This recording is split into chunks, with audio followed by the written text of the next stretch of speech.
ಬಿಡದಿಯ township ಹೆಸರಿನಲ್ಲಿ ಅಕ್ರಮವಾಗಿ ಇವತ್ತೇನು ಸರ್ಕಾರ ರೈತರ ಬೆಲೆ ಬಾಳುವಂಥ ಕೃಷಿ ಭೂಮಿಗಳನ್ನು ವಶಪಡಿಸಲಿಕ್ಕೆ ಹೊರಟಿದೆಯೋ ಅದನ್ನು ಚಳವಳಿ ಮಾಡ್ತಾ ಇರ್ತಕ್ಕಂತಹ ಬಿಡದಿಯ ರೈತರಿಗೆ ಬೆಂಬಲ ನೀಡಲು ಕೊಡಗು ಜಿಲ್ಲೆಯಲ್ಲಿ ಹೊರಟಂಥ ರೈತರುಗಳನ್ನು ಭಾಳ ಅಮಾನುಷವಾಗಿ ಅಲ್ಲಿನ ಪೊಲೀಸ್ ಇಲಾಖೆ ಗಡಿ ಭಾಗದಿಂದ ಹೊರ ಹೋಗದಂತೆ ತಡೆದಿರ್ತಕ್ಕಂಥದ್ದು ಅಕ್ಷಮ್ಯ ಅಪರಾಧ ಅಂತ ಹೇಳಿ ಈ ಘಟನೆಯನ್ನು ನಾವು ತೀವ್ರವಾಗಿ ಖಂಡಿಸ್ತೀವಿ.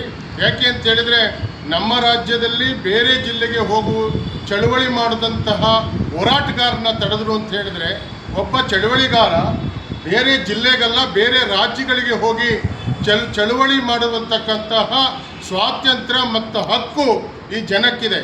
ಅದನ್ನು ಚಳುವಳಿಯನ್ನು ತಡೆಯಲು ಚಳುವಳಿಗಾರನ್ನು ಹತ್ತಿಕ್ಕಲು ಹೊರಟಿರ್ತಕ್ಕಂತಹ ಸರ್ಕಾರ ಮತ್ತು ಪೊಲೀಸರ ಕ್ರಮ ಇದು ಸರಿಯಲ್ಲ.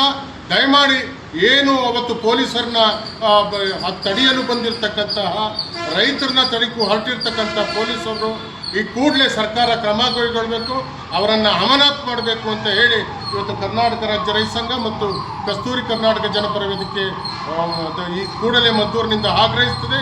ಮತ್ತು ಮತ್ತೊಮ್ಮೆ ಇಂತಹ ಚಳುವಳಿಗಳನ್ನು ಹತ್ತಿಕ್ಕುವಂಥ ಕೆಲಸ ಸರ್ಕಾರ ಮತ್ತು ಪೊಲೀಸ್ ಇಲಾಖೆ ಕೈಗೊಳ್ಳಬಾರದು ಅಂತ ಹೇಳಿ ಎಚ್ಚರಿಕೆಯನ್ನು ನೀಡ್ತೀವಿ.